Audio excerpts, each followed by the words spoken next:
Miles, that was comfortable in the end, man. You know what I mean? You're never sure when we shuffle the pack, the quality, the levels drop. But he went with a strongish team. I have to say, I got it wrong. I thought it was going to be a diamond again, but it wasn't. Started off a bit slowly. It was Derby that were threatening early on, but then after the first goal, we wasn't really troubled, was he? Yeah, no. It was a completely comfortable game after the first goal. And then when the first goal goes in, you're like kind of pushing the boys to go on and get the second because it was such a slow start. But fair play to Luke Shaw for getting the goal, and obviously for the second goal getting in, and then at half time you're like, yeah, cool, second half, let's just go out and finish the job, really. So yeah, I mean, don't have really many complaints about today's I mean, positive for Ighalo as well, man. I mean, 2 good finishes from him. He looked crisp, he looked sharp. Yeah, it's against Derby, but you can only do what you can play in front of you. You're going to play what's in front of you.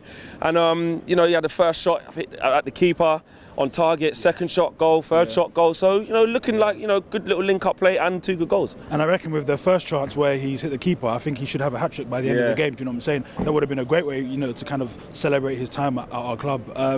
But fair play to him. 2 left-footed goals. You know, you and I were talking about it in the ground that it's kind of different for him. But you know, he's good on both feet. It looks like, you know, he didn't get a lot of service today. But even with the little he did get, he showed himself to be a bit of a nuisance. And his strength is actually something. I mean, obviously you can kind of tell, and you know from his Watford days that he's a big lad and whatever. But he shrugs people off the ball like it's nothing. He can look after himself, can't he? Big time. So I'm glad for him that he's bagging 2 goals today. I'm seeing a couple of Nigeria flags. Yeah, do you know what I mean, man? That's the Nigeria flags are out in full effect. I mean, the Scottish flags could have been out in full effect. Scott McTominay was looking solid. He was that number 40.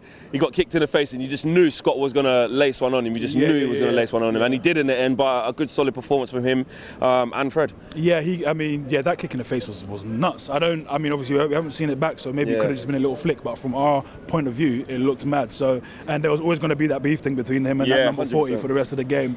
And yeah, Fred as well had a slow start, I thought. Missed a lot of challenges, you know, kind of jumped into challenges. But then you and I again were saying that Fred covers so much ground that even when he doesn't win the ball, you know, you do back him to kind of either make it back or, you know, he's just busy and in and around the right areas. So him and Scott McTominay do complement each other really well. And I think it took them a while to get them into the game, but I'm really glad. What do you make of Jesse Lingard today? Some people behind us giving him a bit of stick, sort of saying, you know, he's not playing well and stuff like that. What did you make of him? Yeah, so you say, man, you good? Nice one, man. Come on, man. Love that. Sorry, what's the question? Jesse Lingard. Yeah, I mean, he's had a quiet game. It's not something you need to go shouting and screaming about, saying, "Oh, Jesse Lingard was crap." But he hasn't really influenced the game. He hasn't really been influencing games for the past year and whatnot. So, you know, I'm kind of tired of, you know, doing the whole, Jesse Lingard, he's not good enough for our team. He's this and that. We kind of know now, and we're kind of, you know, just waiting until the season ends and you see what happens. I just don't really see how he gets back into this team on a consistent basis like he was last season. So it's a kind of sad state of affairs. It's actually now getting to the sad point where it's like, you know, we were kind of a bit annoyed and angry, not angry, but annoyed that, you know, he wasn't performing and whatnot. But now it's kind of like, damn, this is a bit sad. Like maybe it's just time to just, you are a squad player, but at the end of the season, maybe you look at getting him out and whatnot. So yeah. Well, the job was done early on. Solskjaer rang in the changes, got the important players off. You know, Harry Maguire could be out for the Manchester City game. I mean, going into that City game, there's a lot of players there who obviously won't play against City. I mean, how do you see us going into that, man? Yeah, I mean, any game against City is tough, man. Obviously, we do have a win from earlier on in the season, but I'm not really confident. I personally said that the top 4 is done, and I think that's because of how difficult the fixtures coming up we have are. So I'm not really expecting much, but then again, I don't know. Is there enough in our performance to really tell me that we can go to City and really give them a game? I'm not so sure. And no, they're coming to us. Sorry, you know what I mean. But you know, to give them a good game. So I'm not really sure. And with our injuries as well, I don't know. I feel like with a full-strength team, maybe it's another thing. But you know, just a couple more points I wanted to make.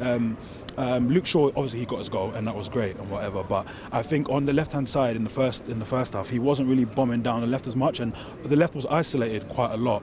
Lingard, they were kind of bunching up on the right-hand side. He was vacating that left-hand side. And I wasn't really sure about that, but the space that was afforded to Luke Shaw on that left-hand side, you're kind of just willing him on to just kind of make those bombing runs. And what I've noticed is that he doesn't like to commit himself, and he doesn't really back himself to beat a man. Do you feel like he's playing within himself, like he can give extra gears? 100%. Is that what you? 100%. And I'm not sure what it is. Where maybe, obviously he has had long-term injuries and whatnot, so maybe he kind of has that in the back of his head. But at the same time, he very rarely makes an effort to beat his man on the left-hand side. And the time that he did do it, he scored a goal.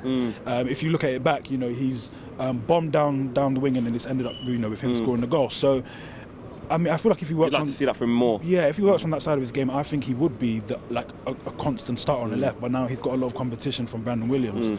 And then I guess my only final point is that Sergio Romero should probably be sold in the summer, only because when we're all singing Wayne Rooney scores, we storm the pitch, he's making world-class saves, and I don't think he should be doing that. We want the goal to be scored. So I don't think Romero should be Romero out for denying Rooney. 100%. He needs to go get him.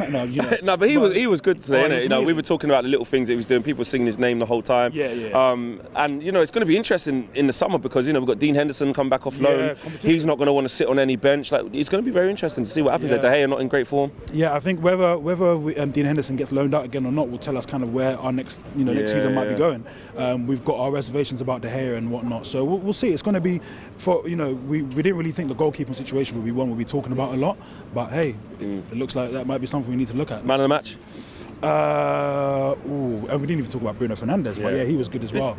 I'll give it to Ighalo for bagging 2 goals with his left foot. Yeah. And on to Norwich next round. Comfortable we're going to get through to the semis? Never comfortable with United. Never comfortable with my United, but I think we'll get past them. I do. Respect, bro. Boom.